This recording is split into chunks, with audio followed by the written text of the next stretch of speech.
Talk about your work right now, eloquently, thoughtfully, convincingly, passionately. Now.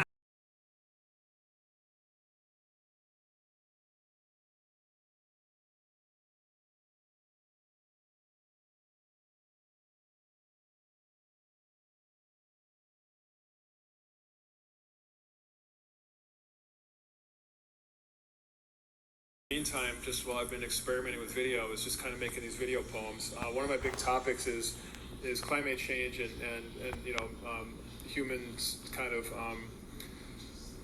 where our place is in the natural world, and where what we've tried to make of the world and what we've made of the world, and how we view our perspective in the world. So I made a series of these three, I just call them poems, and it's sound and video, but what you see and what you hear don't always match, and they're not supposed to, and they're not narrative films, they're not movies.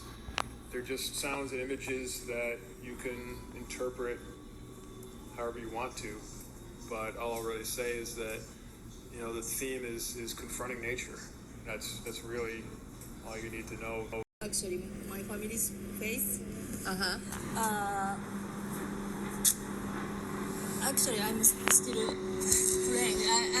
I'm testing. Okay. Okay. So I have been using not human being, but because I'm interested in everyday's life, nature, environment, and relationships with contemporary society. Like I'm using natural materials. okay. Then I always use not I'm curious about human being. Right. Use as objects. So I tried, but still learning. Community-based project currently, so I'm trying to get more people involved in talking to me about some hormonal shifts and changes that they're going through and documenting it.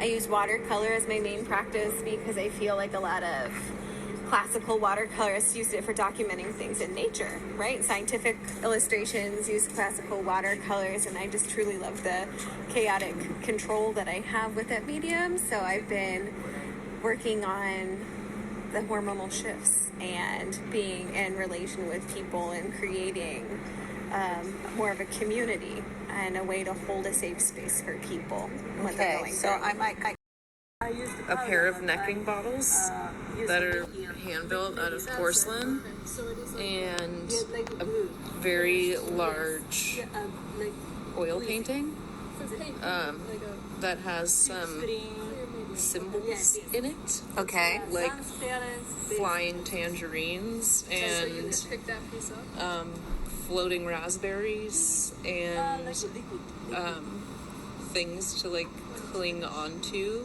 that remind you to be optimistic while the world is in chaos. Okay. And then I think there's probably a similar notion in the necking bottles, which is just like something gentle to like attach to for a moment, Okay. just as like a breather from life.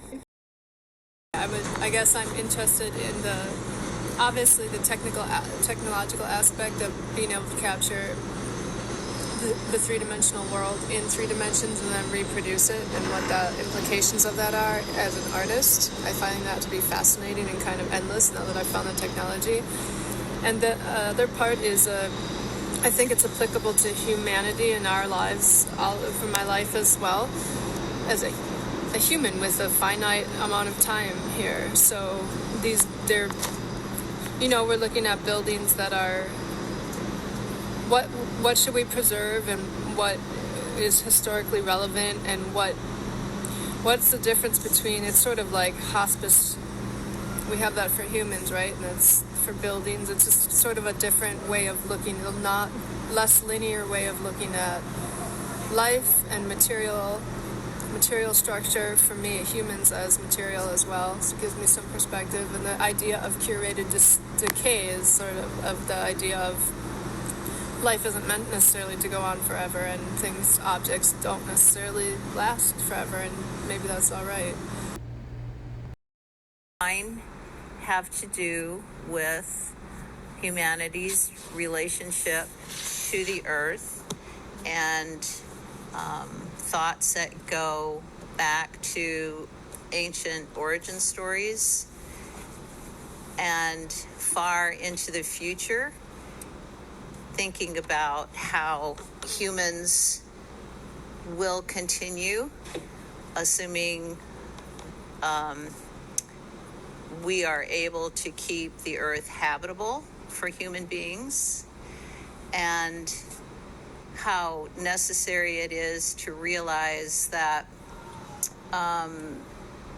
life on earth isn't contingent upon us. The earth will go on without us. We are going to have to make a choice about whether or not we are able and willing to continue life on earth and making the concessions we need to make.